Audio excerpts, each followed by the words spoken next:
Pour la 9e année, le Collège de France propose à ses auditeurs un enseignement consacré à l'innovation technologique dans le cadre d'une chaire annuelle intitulée Chaire Innovation technologique Liliane Bettencourt. Cette chaire bénéficie du mécénat généreux de la Fondation Bettencourt-Schuller et je suis heureux de saluer la présence ce soir pour cette leçon inaugurale de Mme Françoise Bettencourt-Meyers et de M. Jean-Pierre Meyers. Il nous a semblé naturel de créer il y a 8 ans cette chaire annuelle, tant parler d'innovation technologique au Collège de France apparaît comme un complément utile de la mission essentielle de notre institution qui est d'enseigner et de diffuser la recherche fondamentale en train de se faire. Même si recherche de base et recherche appliquée répondent à des exigences différentes et ne relèvent pas des mêmes modes de fonctionnement, il existe bien évidemment des relations étroites entre les deux, à commencer par le fait qu'il n'y a pas d'innovation sans acquisition préalable d'un substrat solide de connaissances fondamentales répondant à la satisfaction de la curiosité désintéressée des chercheurs. L'objet de l'enseignement de la chaire d'innovation technologique est précisément de montrer comment, dans des domaines variés des sciences de la nature et du vivant, mais aussi des arts et des humanités, un dialogue fructueux peut s'établir entre recherche fondamentale et application. La recherche médicale est certainement le domaine où les connaissances fondamentales et les applications doivent chercher à se compléter et se coordonner de la façon la plus efficace possible, tant pour répondre aux demandes toujours urgentes de la société en matière de santé que pour des raisons d'éthique évidentes. Il est donc naturel que ce domaine de recherche ait été particulièrement bien représenté parmi les sujets traités par les chaires d'innovation technologique. Celle que nous inaugurons aujourd'hui est en fait la 4e qui s'intéresse aux questions d'innovation biomédicale, de santé ou de production de nouvelles molécules thérapeutiques. Comme les 3 chaires précédentes dédiées à ce vaste thème nous l'ont montré, l'innovation thérapeutique a depuis le milieu du XXe siècle suivi une évolution paradoxale. Elle a connu des succès éclatants avec l'avènement et le développement des antibiotiques qui ont permis, dès les années de l'après-Seconde Guerre mondiale, de contrôler largement les maladies infectieuses.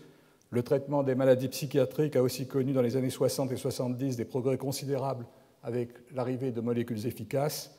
La mise au point dans les années 70 de médicaments contrôlant la tension artérielle et le taux de cholestérol ont permis une prévention massive des maladies cardiovasculaires, surtout dans le monde développé. Le sida, fléau mortel lorsqu'il est apparu dans les années 80, a pu être dans une large mesure contrôlé par le développement de thérapies efficaces. L'arsenal thérapeutique a été largement enrichi dans le domaine de la cancérologie par des progrès très rapides au cours des 20 dernières années de la biologie moléculaire et de la génétique. Ces progrès ont grandement contribué à l'élévation continue de l'espérance de vie et ont conduit à répandre l'idée d'un progrès triomphant de la médecine. Des nuages menaçants viennent cependant tempérer cet optimisme, créant aussi bien dans le public que chez les chercheurs un sentiment de malaise. Certaines maladies infectieuses redeviennent graves, voire mortelles, en raison de la résistance des bactéries aux antibiotiques existants, alors que la recherche de molécules de remplacement stagne. De nouvelles maladies virales apparaissent de façon sporadique ou épidémique pour lesquelles aucun vaccin n'existe. L'épidémie d'Ebola en est la dernière manifestation particulièrement inquiétante. La mise au point d'un vaccin contre le sida, pourtant promis depuis des décennies, se fait encore attendre, illustrant la difficulté des défis que pose encore aux médecins le contrôle de certaines maladies virales. Enfin, l'allongement de la durée de la vie, dû au succès thérapeutique eux-mêmes, augmente la prévalence de certaines pathologies comme la maladie d'Alzheimer, pour laquelle il n'existe encore aucun médicament efficace. Une partie de ces problèmes vient du coût extrêmement élevé de la recherche de molécules nouvelles, se chiffrant en centaines de millions de dollars ou d'euros, incluant une recherche fondamentale par définition risquée, puis de longs essais cliniques au terme desquels seule une faible fraction des molécules testées recevra une autorisation de mise sur le marché. La tentation est alors grande pour les groupes pharmaceutiques de laisser la recherche fondamentale aux universités et aux organismes d'État et de limiter les phases d'essai aux molécules susceptibles de traiter des pathologies ou des risques de maladies largement répandus, de préférence dans les pays développés où les chiffres d'affaires seront importants. Ce marché s'est considérablement réduit au cours des dernières années et le résultat de cette situation est que très peu de molécules nouvelles voient le jour. Lorsque les brevets de celles qui existent déjà tombent dans le domaine public, les médicaments devenus classiques cessent d'être rentables pour les compagnies qui les ont mis au point et leur production a tendance à se concentrer dans des usines de pays émergents, Inde ou Chine, avec les problèmes que cela pourrait poser en cas d'incident dans l'une de ces usines. Dans ce domaine comme dans bien d'autres, l'idée du marché qui saurait régler tous les problèmes si on le laisse libre de se développer sans contrainte montre ses limites. Que doit faire l'État responsable du bien-être et de la santé des citoyens pour favoriser la recherche fondamentale qui est nécessairement en amont de l'innovation thérapeutique, mais qui doit rester largement libre tant il est irréaliste d'espérer que des plans médicaments volontaristes soient efficaces? Comment répartir les risques financiers entre les grands groupes pharmaceutiques et les organismes publics ou les start-up? Comment mieux inciter les banques à financer une activité nécessairement risquée? Comment faire pour que les talents, en particulier les jeunes scientifiques, restent dans notre pays? Pouvons-nous nous inspirer d'exemples venant de l'étranger, des États-Unis notamment, ou devons-nous essayer de mettre au point des solutions originales, mieux adaptées au contexte français ou européen?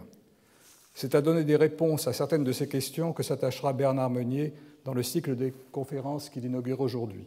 Bernard Meunier est l'un des grands chimistes français. Après un début de carrière consacré à la cristallographie, puis à l'étude de la chimie de l'oxydation, impliquant en particulier l'utilisation de l'eau de Javel comme donneur d'atomes d'oxygène dans des réactions d'époxydation et d'hydroxydation catalytique, il s'est intéressé à des réactions chimiques biomimétiques et a progressivement orienté ses recherches vers l'étude de réactions intervenant dans des mécanismes pouvant servir à la création de nouveaux médicaments contre certaines formes de cancer, contre le paludisme ou encore la maladie d'Alzheimer.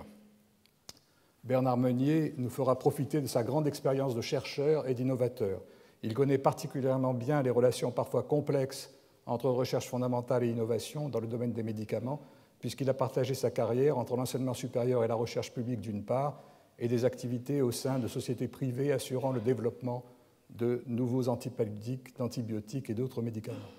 Je terminerai en rappelant que vous êtes, Bernard Meunier, reconnu dans la communauté scientifique bien au-delà de la chimie qui est votre discipline. Vous avez été pendant 3 ans président du CNRS, vous êtes actuellement vice-président de l'Académie des sciences et vous en assumerez à partir du mois de janvier prochain la présidence au moment où vous achèverez le cycle de cours que vous commencez aujourd'hui au Collège de France, cycle de cours qui, j'en suis sûr, s'annonce passionnant et très intéressant dans la mesure où il pourra répondre à certaines des questions que j'ai évoquées dans cette introduction. Je vous donne donc maintenant la parole pour que vous nous présentiez votre leçon inaugurale intitulée « Innovation thérapeutique, évolution et tendance ». Merci.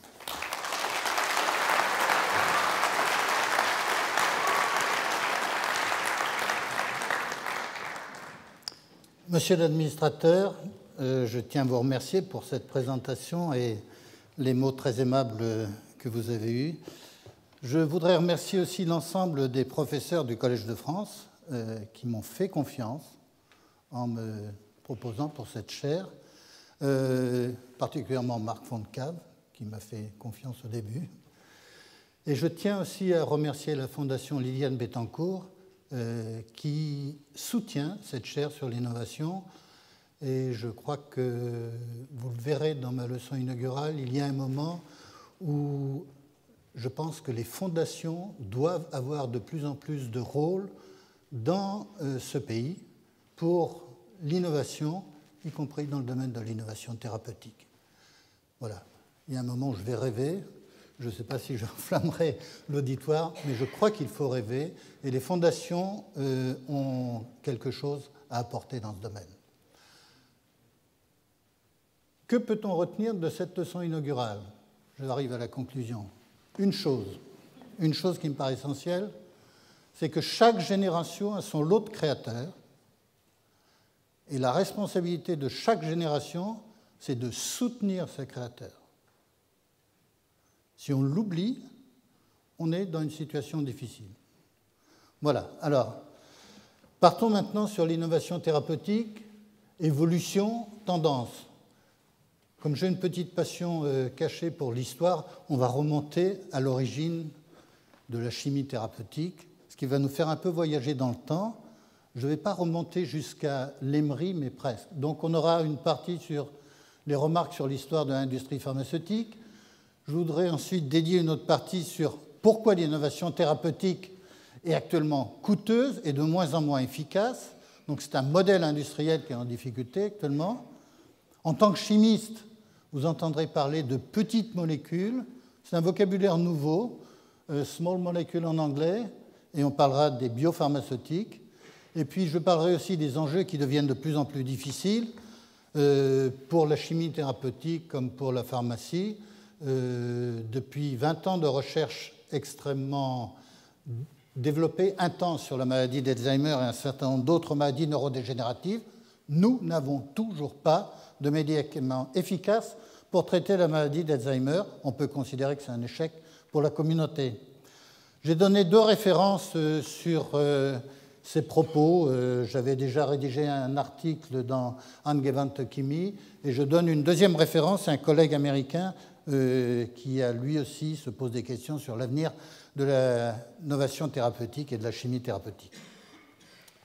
Voilà. Alors, l'innovation thérapeutique et les médicaments, c'est une longue histoire. On pourrait repartir du livre de Lemery, 1750, où on a déjà les premières préparations sérieuses, les premiers, je dirais, cahiers de laboratoire, où on sort vraiment de l'alchimie et on va vers la chimie moderne et la pharmacologie moderne. Mais je crois qu'il y a le passage important qui est le passage à la sortie de la préparation officinale pour arriver à développer ce qui a été le début de l'industrie pharmaceutique.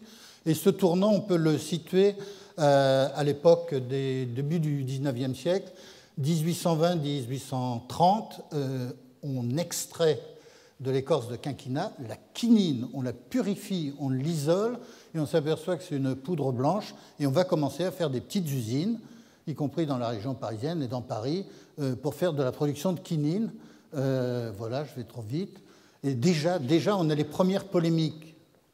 C'est intéressant de regarder les articles de ces années-là. Est-ce que cette quinine blanche pure a les mêmes propriétés thérapeutiques que la décoction faite avec l'écorce de quinquina plus de l'alcool? Tout le monde se souvient des quinquinas et autres pour soigner le paludisme. Les vertus alcooliques étaient considérées comme très importantes. Et donc, il y avait déjà des polémiques. Par contre, ce qui est important, c'est qu'à partir du moment où on avait purifié en quantité la quinine, on pouvait commencer à discuter de doses actives, de doses-réponses. Et ça, c'est quelque chose qui est le début de la pharmacologie moderne, si on pense qu'effectivement, la dose et l'activité pharmacologique doivent être reliées par une relation. Alors, voilà, je parlais de la quinine. Vous avez en haut du boulevard Saint-Germain, un peu plus haut que l'école des mines, un monument important qui est oublié des Parisiens. C'est le monument à la gloire de Pelletier et Caventou en 1820, qui ont effectivement, 2 pharmaciens parisiens, qui ont effectivement extrait la quinine de l'écorce de quinquina. Au-dessus, vous avez une statue, une femme allongée, c'est l'évocation par l'artiste des fièvres paludéennes. Voilà.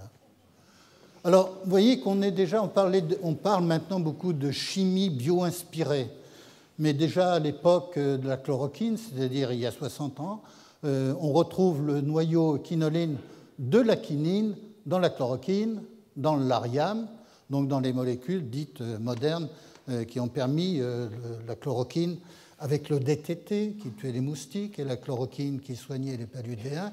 On avait là 2 armes qui ont permis de réduire le paludisme dans un certain nombre de pays, même si actuellement on a encore beaucoup de pays qui souffrent du paludisme. Voilà. Développement donc on extrait la quinine et puis après on va avoir au XIXe siècle 2 choses concomitantes qui vont se développer. La première chose, c'est la chimie d'extraction de produits naturels se développe à large échelle. Les alcaloïdes, tous les alcaloïdes, on extrait beaucoup d'alcaloïdes et on a une extraction de produits naturels, de plantes médicinales. Et on a après 2 concepts qui arrivent à la fin du XIXe et début XXe. C'est le concept clé-serrure pour le système enzymatique de Hermann Emil Fischer, qui comprend que les enzymes que nous avons dans notre organisme peuvent avoir un substrat qui va correspondre au site actif de l'enzyme comme une clé dans une serrure. Ça, c'est vraiment un concept important. Le deuxième concept, c'est Ehrlich, Paul Ehrlich, qui, lui, en 1906, propose la notion de récepteur pharmacologique. Si une molécule a une activité, c'est que derrière, il y a un récepteur. Et donc, avec ces 2 principes de biochimie, d'un côté, et la chimie de synthèse qui prend son essor, on va avoir toute la construction de l'industrie pharmaceutique du XXe siècle basée sur ce couple chimie biochimie. Nous sommes avant la biologie moléculaire, avant la découverte de la double hélice et avant tout ce qui va être dans les années 80, comme on va l'évoquer, sur l'apport de la biologie moléculaire et de la génétique moléculaire dans le domaine du vivant, la compréhension d'un certain nombre de choses. Donc ces deux concepts, chimie-biochimie, se développent au cours du XXe siècle et c'est la construction de toute l'industrie pharmaceutique. Toute l'industrie pharmaceutique. Je vous ai donné des listes de ces sociétés du XXe siècle qui étaient à la fois, qui avaient deux faces, une face chimie, une face biochimie. C'est ICI en Angleterre, Rhône-Poulenc, Hoechst en Allemagne, Merck aux États-Unis. Je ne fais pas la liste complète, mais je donne la liste des sociétés qui ont disparu. Vous voyez, Sandoz, Ciba-Geigy, Pfizer existe toujours, SmithKline existe sous un autre nom, Beecham, on pourrait faire une très longue liste. Ça, c'est une partie de la photographie de l'industrie pharmaceutique dans les années 50, 60 que l'on connaissait encore. Et puis après, ça change. Pourquoi ? Parce que à partir des années 70, tous ces groupes que l'on qualifiait à l'époque de grands groupes pharmaceutiques étaient en fait des groupes qui détenaient 3, 4, 5% du marché mondial, pas plus. Ils avaient quelques grands médicaments et ils survivaient avec une gestion qui était basée souvent sur les familles fondatrices, avec à la tête pas mal de scientifiques. Mais les choses évoluent rapidement. Le coût de développement des médicaments devient de plus en plus important, de plus en plus cher. Les fondateurs s'épuisent et on parle déjà de chiffres dans les années 70, 500 millions d'euros. Enfin, à l'époque, on parlait en francs, 500 millions d'euros maintenant. Et ça va déclencher une période que les économistes appellent consolidation du marché, fusion-acquisition. Et on va avoir toutes ces sociétés, soit petites sociétés familiales, soit sociétés un peu plus grosses, qui vont être rachetées ou vont se racheter mutuellement pour construire ce que l'on appelle maintenant, en jargon international, les big pharma. Je vais donner l'exemple de Sanofi qui est tout à fait intéressant. Sanofi, c'est au départ Elf Aquitaine qui souhaitait une diversification, de même que la société L'Oréal s'était diversifiée avec Saint-Élabo. Et on a la construction du groupe Sanofi qui se fait en rachetant pratiquement toutes les petites entreprises pharmaceutiques qui existaient à l'époque. Parcor à Toulouse, La Base à Bordeaux, Clen-Midi avec le nouveau laboratoire Clen-Midi qui avait été créé à Montpellier. Et puis on a Roger Bellon, je ne vais pas faire la liste complète, mais vous voyez qu'après Saint-Élabo et Sanofi font un groupe. Et ce groupe Sanofi-Saint-Élabo va, avec Aventis, refaire le Sanofi que nous connaissons actuellement. Et Aventis, c'est quoi ? C'est Rhône-Poulenc qui était déjà marié avec Röhrer, qui était marié avec Roussel-Uclaf, Romainville, ça évoque des choses, Marion Mereldo à Strasbourg, Hoechst Pharma en Allemagne, Francfort, et tout ça donne actuellement le grand groupe Sanofi. Et voilà, c'était toutes les start-up. Mais dans les années 50-60, on ne parlait pas de start-up, on parlait d'entreprises familiales. Ce sont ces entreprises familiales souvent créées par un certain nombre de pharmaciens. On a encore l'exemple dans le Midi-Pyrénées des laboratoires Pierre Fabre, dont le créateur pharmacien est décédé récemment. Et c'est ce tissu industriel qui a fait un certain nombre de grands groupes pharmaceutiques. Ce qui est important, c'est qu'il existait ce tissu industriel très diversifié dans les années 50-60. Et je pense qu'actuellement, nous avons une difficulté parce que dans le domaine de l'innovation thérapeutique, dans le domaine du médicament, nous ne savons pas recréer ce tissu industriel d'entrepreneurs de petite taille. Quand je vous disais qu'il faut soutenir les créateurs, je pense que nous ne savons pas actuellement, pas en particulier en France, le faire. Alors, la disparition des entreprises de type Rhône-Poulenc, ICI, c'est aussi la disparition, un changement de management. Dans les très grands groupes, ce sont les managers et les financiers qui ont pris le pouvoir. Les scientifiques sont relégués à un rôle technique. Alors, c'est bien et mal à la fois parce que le problème de la pharmacie, c'est la création de nouvelles molécules, la création de nouveaux médicaments. Et le créateur, c'est tout de même encore une espèce un peu particulière. C'est un chercheur qui n'est pas tout à fait comme les autres et qui va chercher à l'endroit où les autres ne cherchent pas. Et c'est quelque chose qu'on n'aime pas gérer dans les grands groupes, où on aimerait bien que les choses soient organisées de manière rationnelle, linéaires si possible, ou alors avec des organigrammes matriciels parfaitement adaptés. Donc on est dans une période où le management change. La deuxième chose qui change, c'est que lorsque vous avez toutes ces fusions qui se passent, lorsque vous avez deux groupes ensemble qui fusionnent et qui vont voir un consortium de banques pour prêter de l'argent et avoir des milliards de dollars ou d'euros et tout ça, il faut les rembourser, il faut donc avoir une rentabilité très forte, et à ce moment-là, ça veut dire que les projets doivent être très rentables et à court terme. Et ça, c'est quelque chose qui, dans la pharmacie, est un peu à l'opposé de la création, où vous avez besoin de gérer des projets à long terme avec des créateurs qui ne savent pas toujours s'ils vont avoir un résultat dans 2 ans, 3 ans, 5 ans ou 10 ans. Et ça a changé. Quand c'était des petites entreprises familiales, tant que la famille pouvait gérer correctement l'entreprise et assurer la bonne marge de l'entreprise, ils pouvaient se permettre d'avoir une collection de créateurs dans leur coin qui fournissaient les molécules quand les choses marchaient bien. La deuxième chose qui est arrivée, c'est qu'avec la fusion dans les grands groupes, eh bien, on a des managers qui, étant loin de ce qui se passe dans les laboratoires, ont besoin d'avoir des rapports.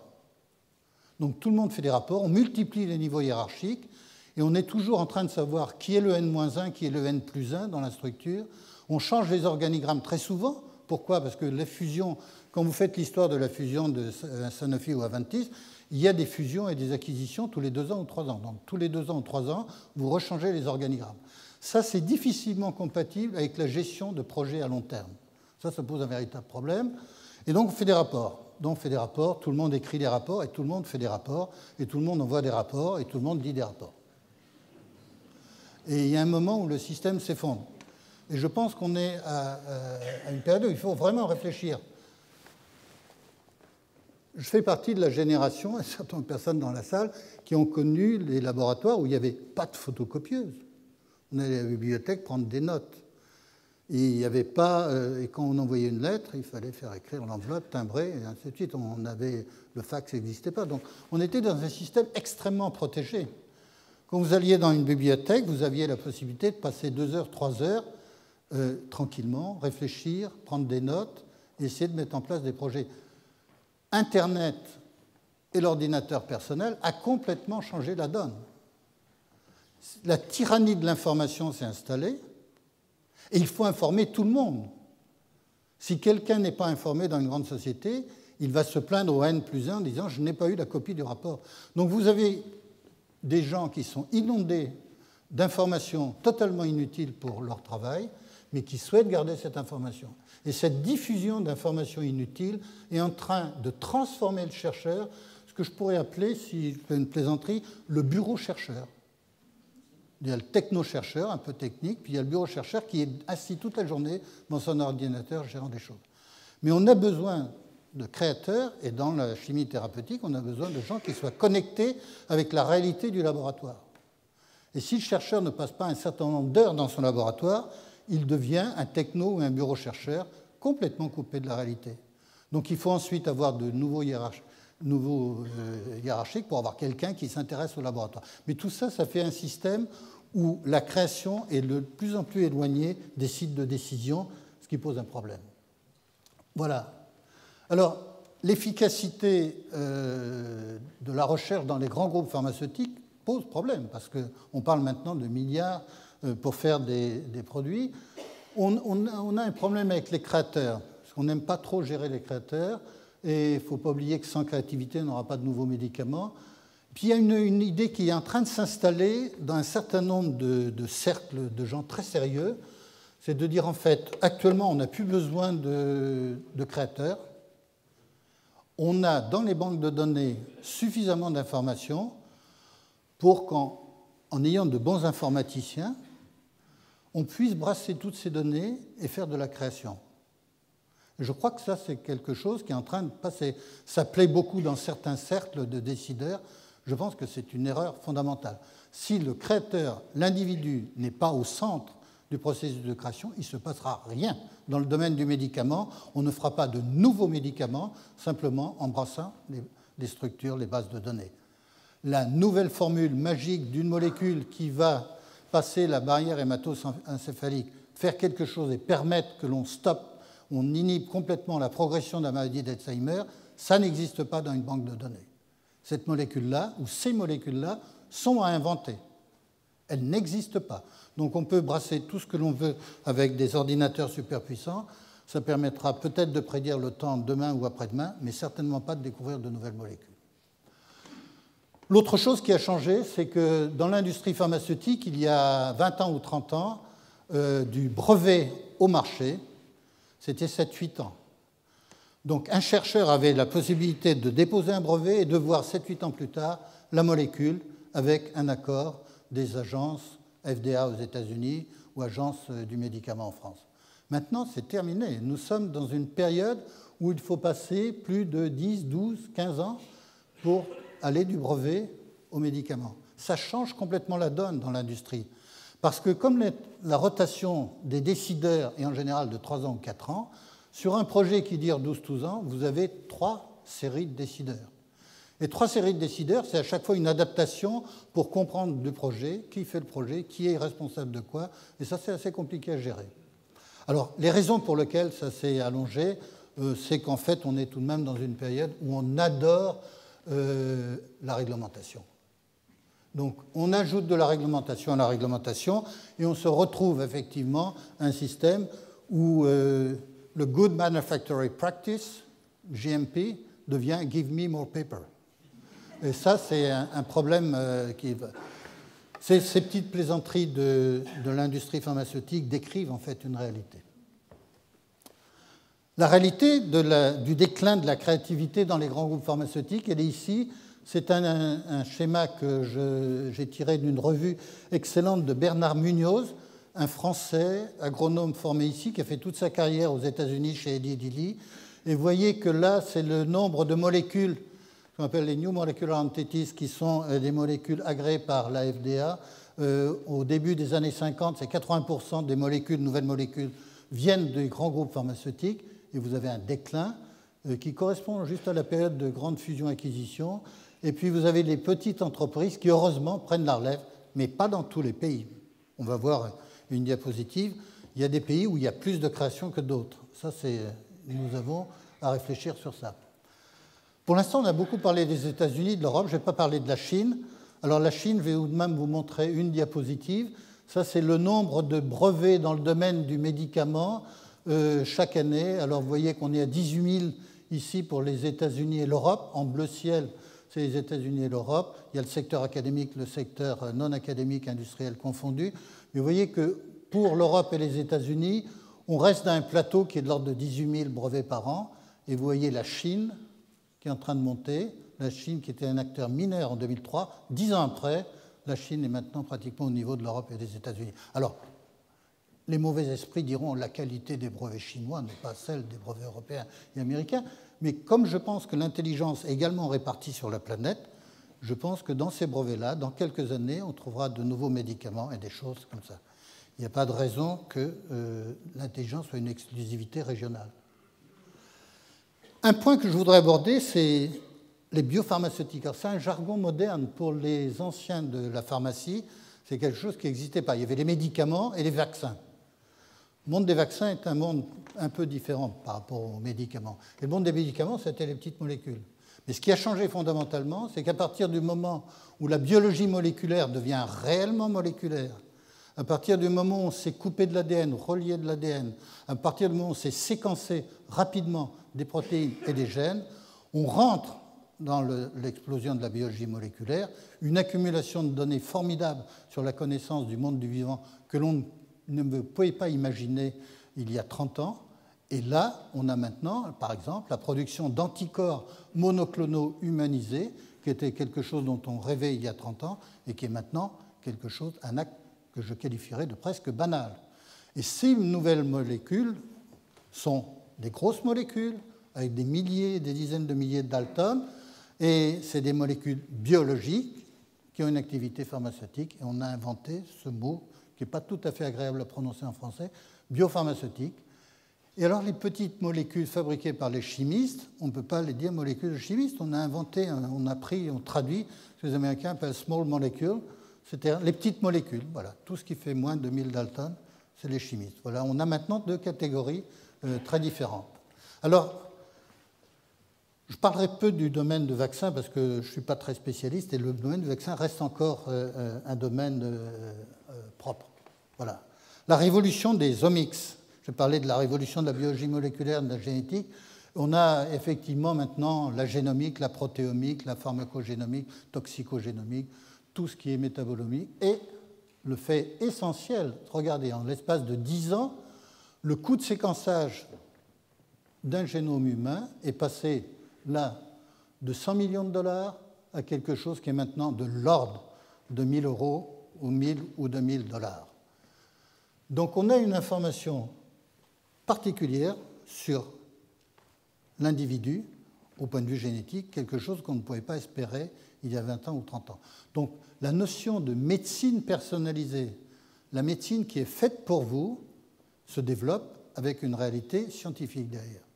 En plus, c'est bien parce que dans une époque où l'individu est le roi, médecine personnalisée, ça parle, ça sonne. Voilà. Alors la médecine personnalisée, il y aura un cours qui sera fait sur la médecine personnalisée, et en particulier dans le domaine du cancer. Je remercie tous les participants pour les séminaires qui ont lieu en même temps que mon cours d'avoir accepté. J'ai favorisé dans mes cours les interlocuteurs français, parce que souvent on ne les entend pas au Collège de France, et je voulais qu'ils aient la possibilité de s'exprimer. Je les remercie ce soir pour d'avoir accepté d'intervenir, soit après les cours et au cours du colloque. Voilà, et je remercie en particulier Alain Carpentier, qui sera le dernier intervenant du colloque du 2 février. Les biopharmaceutiques en développement, quand on regarde la situation en 2013, c'est essentiellement des anticorps monoclonaux. Il y a une toute petite couleur orangée qui indique les biopharmaceutiques qui sont actuellement soumis à la FDA. Ça, c'est des données de la FDA. Vous voyez que c'est essentiellement des anticorps, des protéines recombinantes, ici, les vaccins là, les antisens dont on a beaucoup parlé à une époque, la thérapie cellulaire augmente. Vous voyez que les antisens ne sont pas tout à fait la situation dont on aurait pu imaginer qu'ils étaient il y a une vingtaine d'années. Comparaison petites molécules biopharmaceutiques sur 20 ans. 20 ans, c'est une durée respectable pour faire de la comparaison entre deux types de médicaments, médicaments biologiques et médicaments chimiques, petites molécules. Alors quand on regarde, vous avez ici en gris les petites molécules et en Perkin délavé, vous avez ce qu'on appelle les biopharmaceutiques, principalement anticorps, protéines recombinantes et autres. Et sur 20 ans, si vous faites le total, vous avez eu 540 petites molécules qui ont eu l'accord de la FDA pour 84 biopharmaceutiques. Le rapport 6 à 1, 6,4 à 1. Ça, c'est intéressant parce que ça permet de regarder et de constater tout de même qu'actuellement, sur les 20 dernières années, le marché mondial des médicaments, c'est encore 86% de petites molécules. 86% de petites molécules, et quand on regarde tout de même l'évolution sur les 20 dernières années, on ne voit pas une tendance à l'effondrement complet des petites molécules en faveur des biopharmaceutiques. Il y avait des diagrammes, il y a une dizaine d'années, où on voyait s'envoler les anticorps en disant c'est la panacée universelle. Je pense qu'il y aura un équilibre et que cet équilibre va se situer probablement autour de 80% pour un certain nombre de raisons que je vais essayer de discuter. Il y a la première raison, c'est que souvent les petites molécules sont moins chères que les produits biologiques. Et si on veut une médecine qui soit, et des médicaments qui soient encore accessibles au plus grand nombre, il faut préserver des petites molécules pas trop chères. Voilà.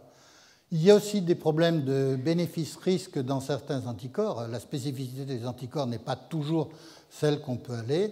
Il y a des effets secondaires dans le cas de certains anticorps dans l'angiogénèse qui posent problème.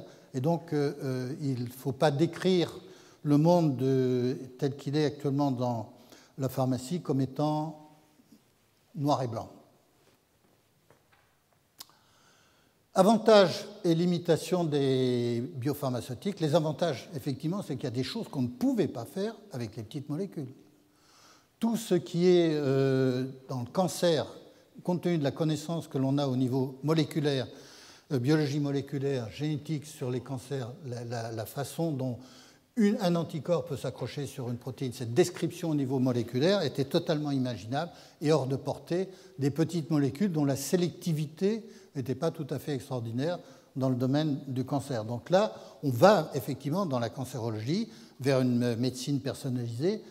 Est-ce que ce sera possible de l'étendre à l'ensemble des autres domaines thérapeutiques? Ce n'est pas sûr, mais enfin, dans le cas du cancer, c'est effectivement une évolution. Alors, l'autre point, c'est qu'il faut tout de même rappeler que les petites molécules ont une capacité à rentrer dans des cellules, aller dans des récepteurs, qui n'est pas le domaine des grosses molécules biologiques. Donc, il faut garder à l'idée que la pharmacologie, c'est aussi l'interaction d'une petite molécule avec un récepteur. Et là, on garde tout de même Ehrlich, 1906. Donc ça existera toujours. Et il faudra toujours des petites molécules pour aller avoir une activité pharmacologique là où les grosses molécules ne peuvent pas aller. Donc il y aura une complémentarité. C'est ce qui est important.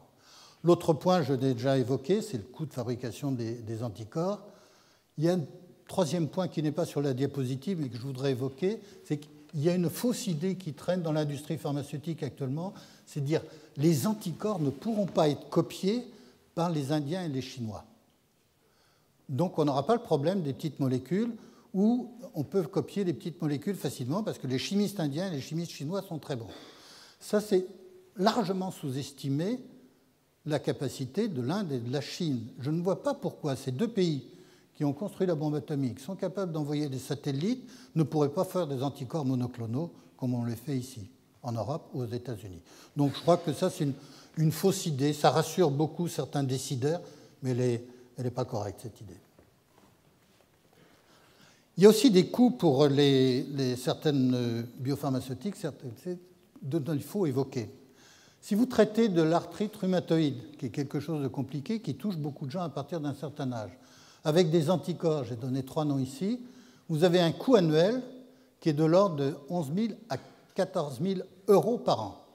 Ça veut dire que l'assurance maladie du pays où on traite ces patients avec ces anticorps paye chaque année une petite voiture neuve à ces patients. C'est très bien, magnifique, qu'on en a les moyens.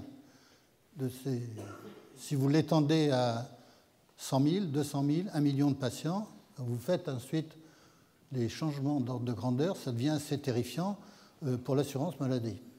Je vais donner l'exemple d'une maladie génétique orpheline qui touche très peu de personnes en France. C'est la maladie dite de Pompe, un déficit d'une enzyme qui est la glucosidase, un cas de glucosidase. Il y a une enzyme recombinante produite par Genzyme et qui est vendue, et le traitement est de 220 000 euros par an. Donc quand vous avez discuté dans les hôpitaux avec les gens qui comptent les seringues, ça pose un problème. Voilà. Alors le prix des petites molécules, c'est un peu moins cher, les chimistes font moins cher. Je me suis amusé à calculer le Doliprane, un comprimé, pardon, excusez-moi, je ne devrais pas dire, mais le comprimé de Doliprane par an, c'est 44 euros. 5 paquets de cigarettes. 4 fois une bouteille d'eau minérale sur la terrasse d'un café. Donc vous voyez qu'on a la possibilité de soulager la douleur à un prix tout à fait raisonnable. Les budgets de santé ne seront pas excessivement, éternellement extensibles.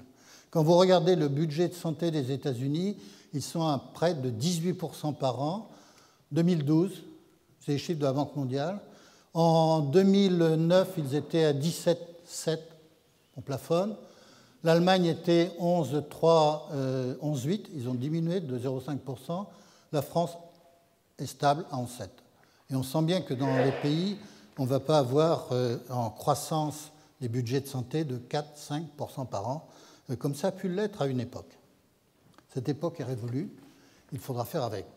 Thérapie génique et thérapie cellulaire, je voudrais évoquer devant vous ce soir, il y aura un cours dédié à ce domaine-là. La thérapie génique, on a beaucoup cru à l'utilisation d'oligonucléotides à un moment pour aller faire de la modification de l'expression génétique. Il y a eu beaucoup d'argent investi dans beaucoup de sociétés et malheureusement, nos cellules sont équipées pour ne pas recevoir le matériel génétique qui vient de l'extérieur. Tous les moyens de transfection qu'on avait pu imaginer ne sont pas d'une efficacité suffisante pour que ces outils se développent et on a des choses qui stagnent actuellement. Un domaine qui est tout à fait différent, c'est celui de la thérapie cellulaire, et je remercie Hervé Schneeweiss qui fera un séminaire sur ce domaine. C'est la thérapie cellulaire. Actuellement, la préparation de cellules souches pluripotentes à partir de cellules adultes que l'on peut reprogrammer, entre guillemets, nous permet d'éviter les problèmes et des discussions éthiques sur l'utilisation des cellules souches embryonnaires humaines.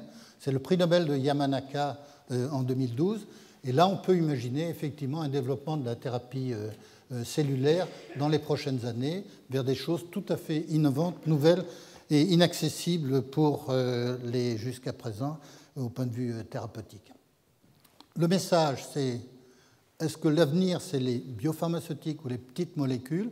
Le message, c'est les deux, mais le meilleur des deux. Ce qui veut dire qu'il faudra faire des choix entre des programmes très coûteux qui donneront des choses pas très intéressantes et pas très spécifiques, pas très sélectives. Donc, comme on sait que le gâteau ne va pas augmenter, il faudra répartir le gâteau entre les différents groupes de manière intéressante, intelligente et efficace. Donc ça demandera un peu de réflexion. Quelques remarques sur les tendances. Je crois qu'il faut actuellement, surtout dans un pays comme la France et en Europe, c'est retrouver un certain équilibre entre cible et biologie et molécules. On a un peu tendance, vous comprenez que mon plaidoyer va être pour la chimie thérapeutique, à oublier que la chimie, on n'en a plus besoin, c'est du passé, c'est l'industrie pharmaceutique du passé. Et donc, quand vous avez des comités de décision sur des problèmes d'innovation thérapeutique où vous n'avez pratiquement plus de chimistes, effectivement, les projets des chimistes ne passent pas. Donc je suis pour l'équilibre dans les comités qui décident sur l'évolution des choses en domaine de la pharmacologie, qu'il y ait un peu plus de chimistes auprès de nos collègues biologistes. Voilà. Un petit commentaire sur les modèles animaux. Ce n'est absolument pas à la mode de parler de modèles animaux. L'Europe a décidé que l'on ne pouvait pas faire d'expérience dans le domaine du cosmétique sur les animaux. Voilà. Je rappellerai que sans modèle animal pertinent, il est impossible de développer correctement un médicament. Et au point de vue référence historique, après le procès de Nuremberg, il y avait un consensus en Europe sur le fait qu'il était strictement interdit de faire des essais thérapeutiques chez l'homme sans être passé par une validation chez l'animal. Donc, sauf à remettre en cause les conclusions du procès de Nuremberg, je pense que nous devons conserver l'expérimentation animale en Europe pour les médicaments. Les robots et la chimie thérapeutique, c'était un beau rêve, c'est-à-dire qu'on n'avait plus besoin de chimistes, plus besoin de techniciens, on allait avoir une robotisation des laboratoires, on faisait du High Throughput Screening, donc on avait du HTS, l'acronyme qui allait parfaitement. Le bilan, alors on achetait beaucoup de robots, beaucoup de choses, le bilan de tout ça, c'est qu'on a peut-être des tests biologiques qui sont faits plus rapidement. Au point de vue synthèse, on a fait ce qu'on appelle des librairies, des bibliothèques de petites molécules, souvent des polymères, des oligomères, oligopeptides et autres. On a brassé tout ça. Il en est sorti très peu de choses. Très, très peu de choses. Donc il n'y a pas... On a voulu remplacer l'homme dans l'innovation thérapeutique et ça ne marche pas très bien. Voilà. Donc là, c'est un peu un échec. Les bibliothèques, il n'y avait pas assez de structures différenciées. Voilà. Un autre échec dans le domaine des antibiotiques, c'est l'échec qui a été raconté dans la littérature par les chercheurs de Glaxo, avec l'autorisation de la hiérarchie GlaxoSmithKline, c'est qu'il y a eu pendant 7 ans de grandes équipes, plein de talents, qui ont regardé sur 300 produits de gènes bactériens comme cible potentielle pour trouver de nouveaux antibiotiques, en regardant beaucoup de bibliothèques de produits chimiques, et le bilan, c'est qu'il n'y a eu aucune molécule qui est sortie de ce programme. Donc, ça a été terriblement déroutant. À la vue de ces résultats, la plupart des grands groupes pharmaceutiques ont décidé d'abandonner le domaine des antibiotiques. Donc nous vivons actuellement avec l'arsenal thérapeutique des années 50, 60, 70, et on n'a pratiquement pas eu de nouvelles classes d'antibiotiques créées depuis 20 ans ou 30 ans, ce qui nous pose un problème, parce que les bactéries ont une formidable capacité à s'adapter. Les bactéries résistent de plus en plus. Elles résistent à certains antibiotiques, à des cocktails d'antibiotiques, et nous nous retrouvons maintenant avec des infections nosocomiales, avec des souches bactériennes ultra résistantes. C'est aussi le cas, on pourrait l'évoquer, pour la tuberculose.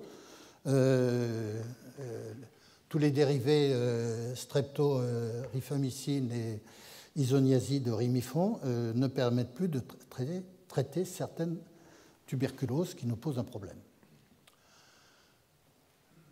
Une mauvaise idée qui traîne dans beaucoup de cercles, c'est de dire en fait la chimie, on a tellement de molécules. Des millions de molécules sont sur les banques de données, on n'a plus besoin de molécules. Il suffit d'aller regarder sur les étagères et on trouvera bien une molécule qui aura l'activité que l'on souhaite. Ça ne marche pas.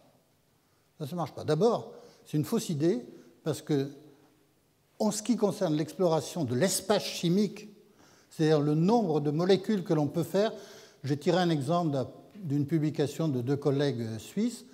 Si vous prenez 11 atomes, carbone, oxygène, azote, et que vous essayez de les combiner en faisant des liaisons raisonnables, en faisant des structures raisonnables, à l'aide de ce que l'on sait faire en chimie organique classique, eh bien, vous pouvez fabriquer un certain nombre de molécules, 26 millions de molécules. Et quand vous regardez dans les banques de données combien de molécules on a pu faire avec ces 11 atomes de carbone, azote et autres, 64 000. 64 000, c'est 0,24% des 26 millions. On a exploré moins de 0,3% de l'espace chimique. Donc pour les chimistes, les jeunes chimistes, ne soyez pas désespérés, il y a encore beaucoup à découvrir. Les frontières ne sont pas fermées. Les frontières de la connaissance en chimie ne sont pas fermées. Donc nous pouvons imaginer beaucoup d'autres molécules, beaucoup de nouvelles molécules pour avoir des activités pharmacologiques intéressantes. Les produits naturels, on a souvent dit, et Pierre Potier n'aimait pas qu'on le dise, mais il n'y a plus besoin, on a extrait toutes les plantes, on connaît tous les produits naturels, et nous ne faisons rien d'autre. Je pense que les produits naturels sont, il y en a probablement encore un certain nombre à découvrir, et ensuite, à partir des produits naturels, comme on l'a fait pour la quinine, qu'on s'est inspiré pour faire la chloroquine, le lariam et autres, les produits naturels sont une source d'inspiration pour les chimistes.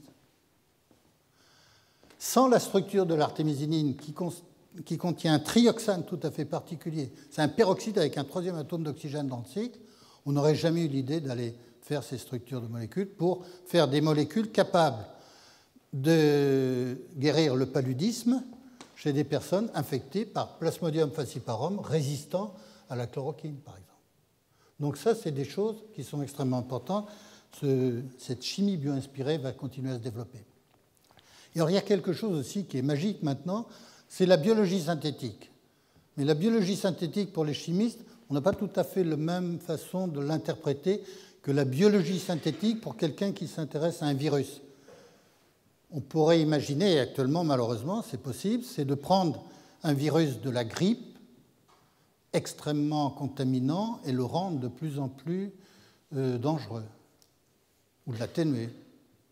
La biologie synthétique permet ça. On reconstitue le virus, on sait comment a été fait le virus de la grippe espagnole. Et on pourrait donc là faire de la biologie synthétique, c'est autre chose. Ce dont je vais vous parler ce soir, c'est la vision qu'ont les chimistes de la biologie synthétique. C'est de prendre une levure, la levure de boulanger, et la modifier de façon à introduire un certain nombre d'enzymes à l'intérieur qui vont permettre de faire des molécules en grande quantité et des molécules compliquées. Alors vous avez l'exemple ici de la levure de boulanger modifiée avec 6 enzymes qui ont été introduites dans le génome de Saccharomyces, de façon à partir de cette molécule de faire non pas l'artémisinine, mais le précurseur de l'artémisinine, ce qu'on appelle l'acide artémisinique. Et c'est un travail qui a été fait aux États-Unis par une petite société qui a été soutenue par la Fondation Bill et Melinda Gates, soutenus par une fondation. C'était un projet extrêmement ambitieux qui a été soutenu par une fondation. Donc je crois que vous connaissez tous la fondation Bill Gates. Voilà un projet pratique pour un chimiste. C'est intéressant de voir ce qui a été fait. Voilà. Alors après, ce dérivé qui était en bas de la diapositive précédente, vous faites un peu de chimie et en 4 étapes, vous avez effectivement l'artémésinine dont je vous parlais tout à l'heure. Cette molécule extraite d'Artémisia annua, mais l'extraction d'Artémisia annua, c'est un très faible rendement, et suivant l'endroit où vous cultivez, suivant la période, la saison, l'extraction des feuilles d'Artémisia annua n'est pas toujours extraordinaire, alors que là, vous avez, dans la diapositive suivante, j'ai oublié de vous le dire, mais vous avez ici une production de ce dérivé-là, précurseur, 25 grammes par litre, 25 kilos par mètre cube. Dans un fermenteur raisonnable, vous sortez 25 kilos de produits propres et de produits purs. Tout à fait extraordinaire. Petite usine, cette levure, vous la transformez en petite usine chimique, et ça devient intéressant. Donc vous voyez que ça, c'est maintenant une réalité. Il y a une usine Sanofi qui a été construite au Maroc, et la production en artémisinine, maintenant sortant de cette usine Sanofi au Maroc, dans 2014-2015, va permettre probablement de couvrir un tiers des besoins mondiaux en artémisinine. Et actuellement, les molécules pour traiter l'artémisinine résistante, le paludisme résistant à la chloroquine, c'est des dérivés de l'artémisinine combinés avec d'autres antipaludiques. Voilà. Le futur et la situation actuelle, c'est que l'héritage des petites molécules chimiques des années 50, 60 et autres va être totalement géréniqué. Passé sous forme de générique, excusez-moi. Le verbe n'est pas encore tout à fait à la mode. Et vous voyez qu'aux États-Unis, on est à 60%, et en France, on est à 25%. Mais je pense que l'évolution va être effectivement d'avoir toutes ces molécules dont les brevets ne sont plus d'actualité, vont passer sous forme de générique produits en Inde ou en Chine. Voilà. Ça veut dire que si nous ne renouvelons pas notre arsenal thérapeutique, nous devenons totalement dépendants de pays à l'extérieur de la France. L'assurance maladie a un budget de médicaments qui est de 22 milliards par an. 22 milliards par an, si c'est essentiellement de l'importation, ça pose des problèmes de balance commerciale dont on peut discuter. Alors, je pense qu'il faut renouveler notre arsenal thérapeutique en France et en Europe. Et nous avons devant nous des champs entiers, des domaines entiers qui n'ont pas été explorés depuis longtemps. Les antibiotiques, je l'ai évoqué. Il y a d'autres domaines. Sur Alzheimer, tout est à faire. Sur un certain nombre d'autres maladies neurodégénératives, il y a encore beaucoup de choses à faire. Et on va évoquer peut-être les maladies émergentes, le SRAS.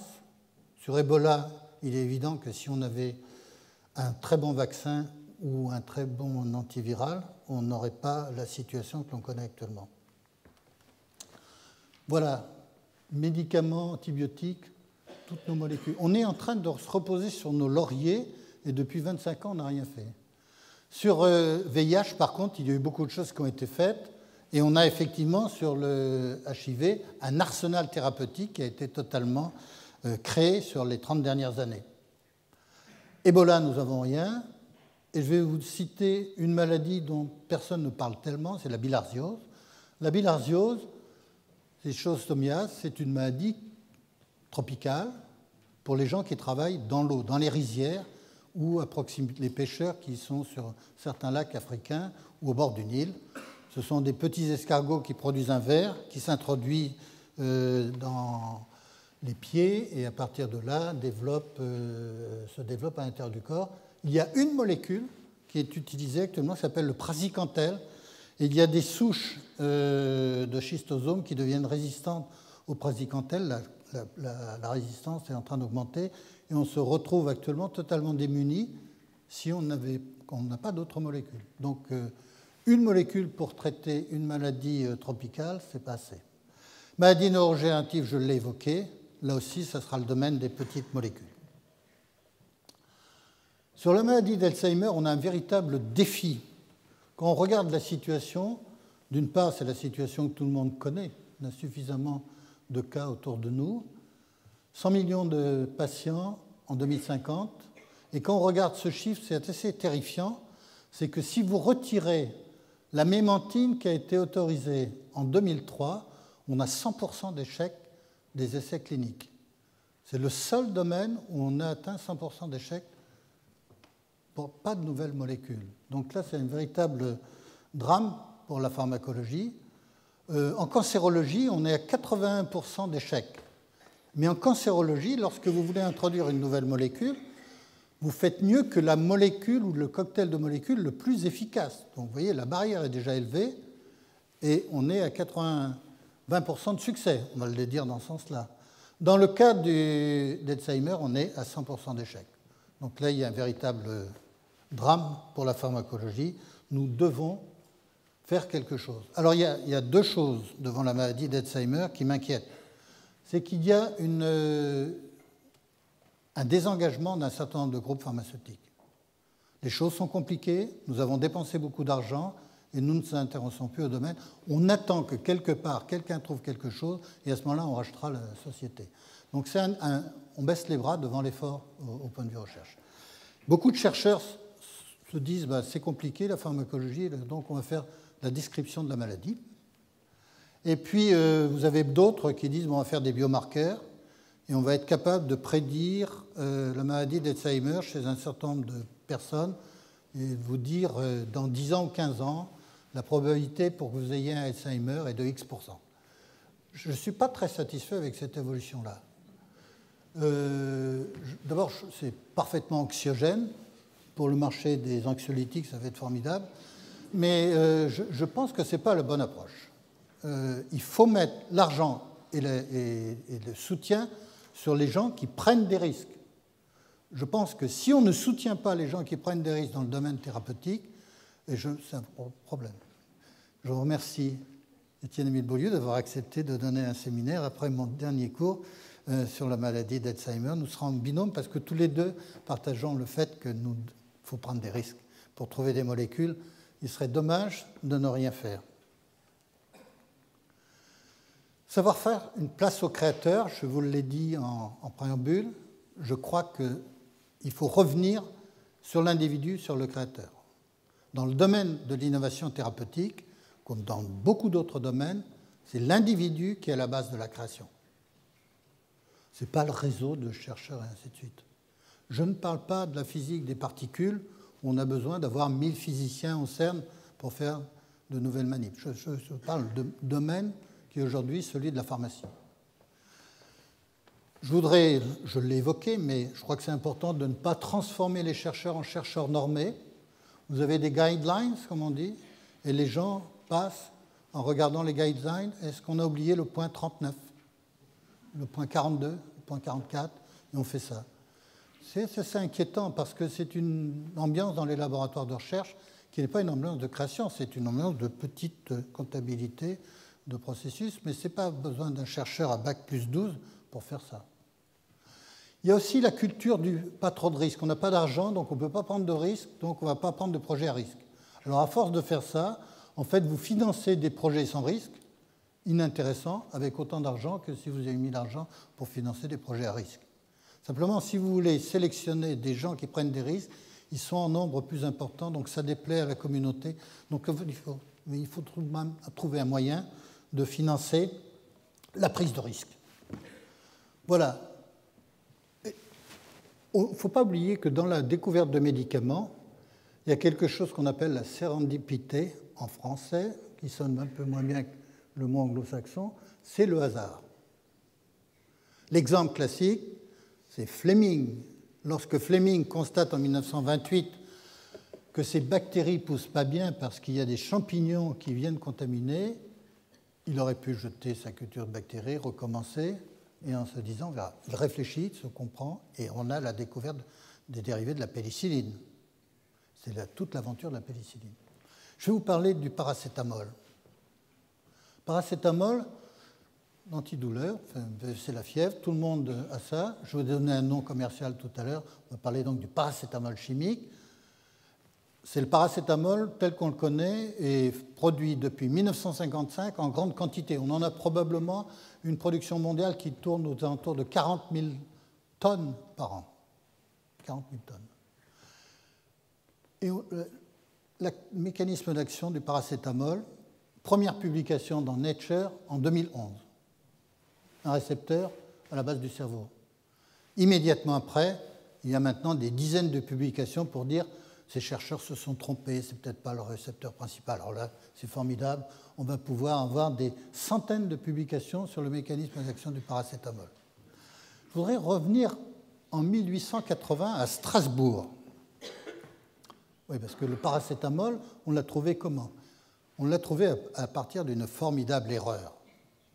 Un médecin-chef de l'hôpital de Strasbourg, un médecin-chef en 1880 à Strasbourg, c'est un médecin-chef sérieux, donc les jeunes internes obéissent.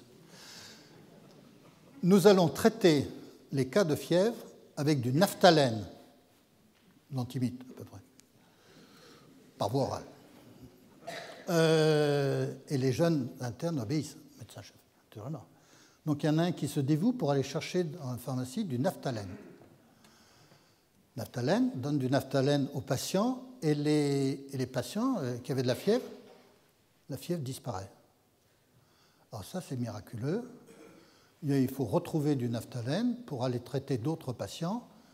On va chercher du naphtalène, mais la deuxième série de patients, il n'y a rien qui marche. Surtout que le naphtalène, ça doit être un peu difficile. Et le pharmacien s'excuse, il dit « Je me suis trompé. La première fois, ce n'était pas du naphtalène que je vous ai donné. C'est de l'acétaninide. Alors l'acétaninide, c'est cette molécule, si vous enlevez l'OH. Vous voyez, entre 1880 et 1955, on a juste rajouté l'OH. Voilà. Et c'est comme ça qu'on a découvert l'acétaninide et c'est comme ça qu'on a été vers le paracétamol. Ça nous rend modeste sur la découverte de médicaments. Voilà. L'autre exemple de sérendipité lente, c'est le diméthylfumarate. Pour un chimiste, une molécule très simple. Le paracétamol n'était pas compliqué, et là, on est encore dans les molécules simples. Vous ne pourrez pas dire ce soir que je vous ai abreuvé avec des formules chimiques compliquées. Regardez, un diacide, une double liaison trans, ça c'est le diméthylfumarate. Alors, 1959, un chimiste allemand, dont voici le nom, avait un psoriasis. Il décide de traiter par voie topique son psoriasis avec du diméthylfumarate. Ça marche un peu. Il décide de voir par voie orale. Ça marche un peu, mais pas très bien. En fait, il y a une société qui s'est créée, qui s'appelait Furapharma, et en 1994, sur le marché allemand, on commercialise le monoester du fumarate pour le traitement du psoriasis. Cette société, en 2006, décide d'étendre l'expérimentation à la sclérose en plaques, pour lequel, à l'époque, il n'y avait vraiment pas grand-chose. La sclérose en plaques, c'est un problème de myéline le long des axones.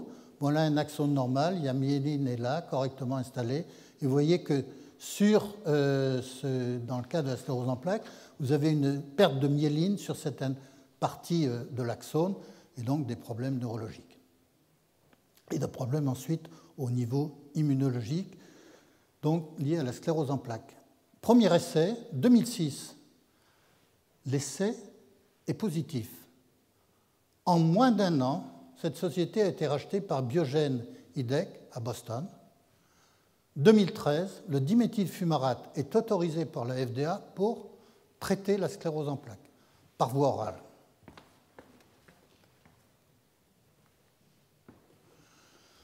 Mars 2013, autorisation. Avril 2014, 13 mois. Ça, c'est le nom du médicament maintenant, Tecfidera. Les ventes de diméthylfumarate sous cette appellation sont de l'ordre de 1,3 milliard en 13 mois.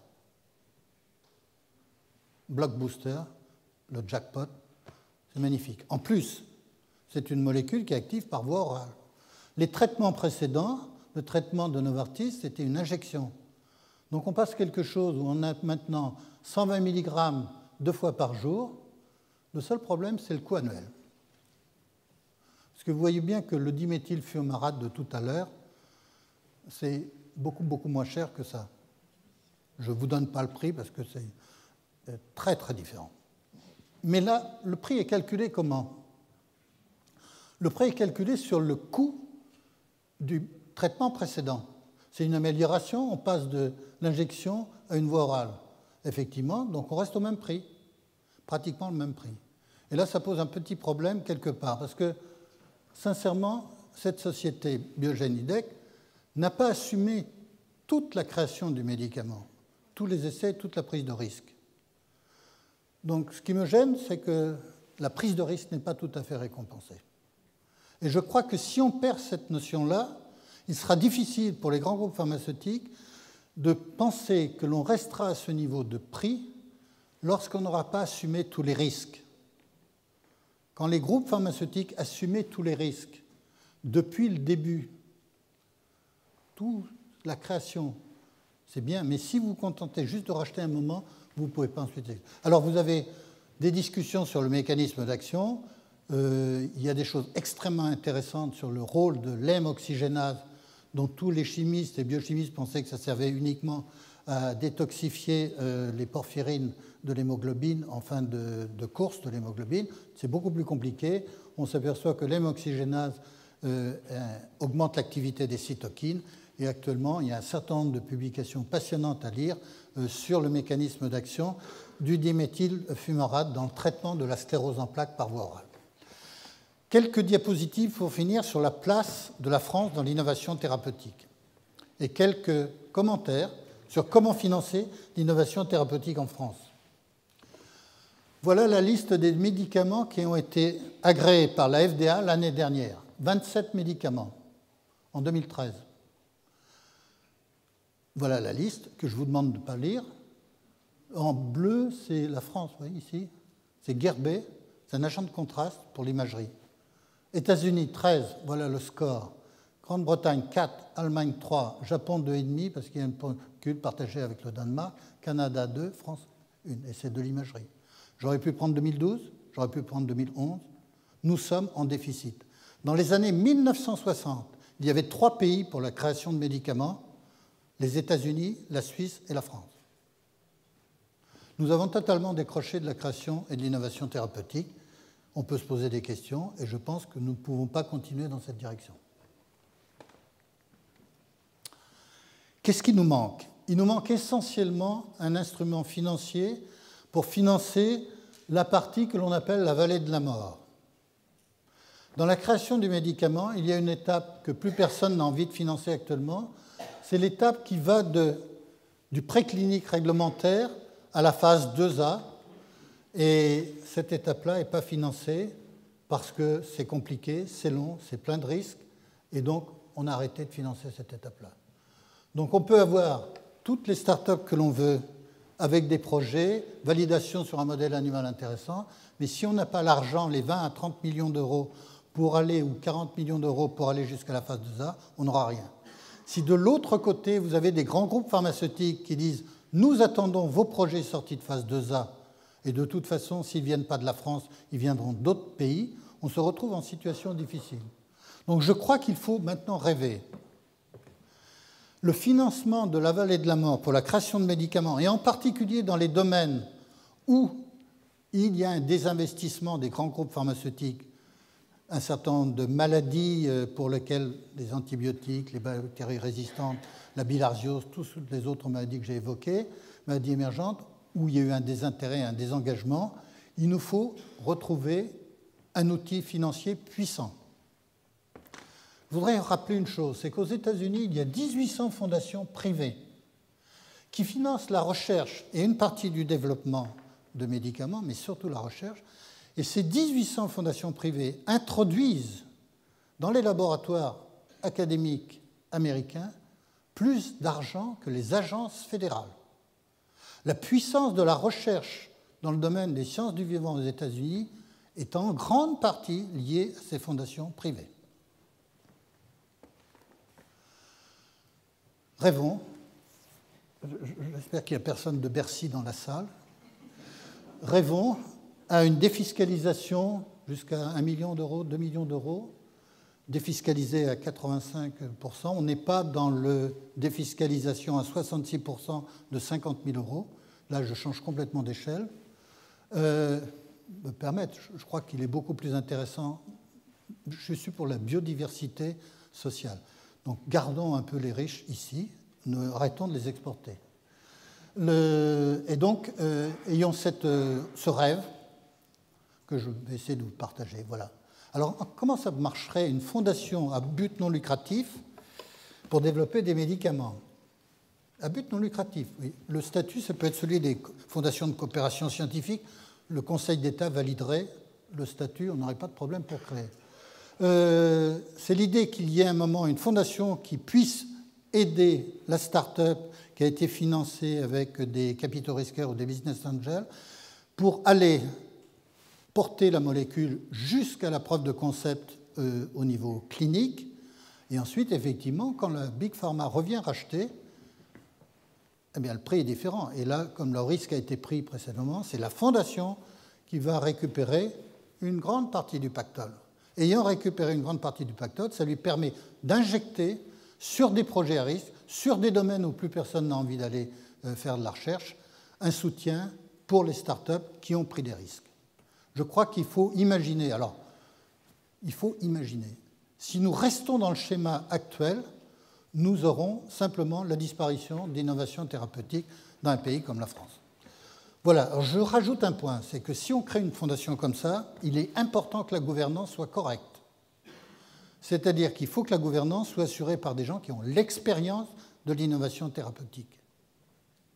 Nous avons beaucoup trop créé d'institutions dans différents domaines dont la gouvernance est uniquement entre les mains de personnes extrêmement brillantes et extrêmement intelligentes, mais qui n'ont aucune compétence par rapport au domaine. Donc ça, c'est un paradoxe que nous devons arrêter de cultiver. Je vais terminer sur une diapositive que j'aime bien, qui fait parfois grincer, mais je voudrais vous parler de comment choisir le bon carré pour financer l'innovation et la recherche. Et c'est le carré de Pasteur.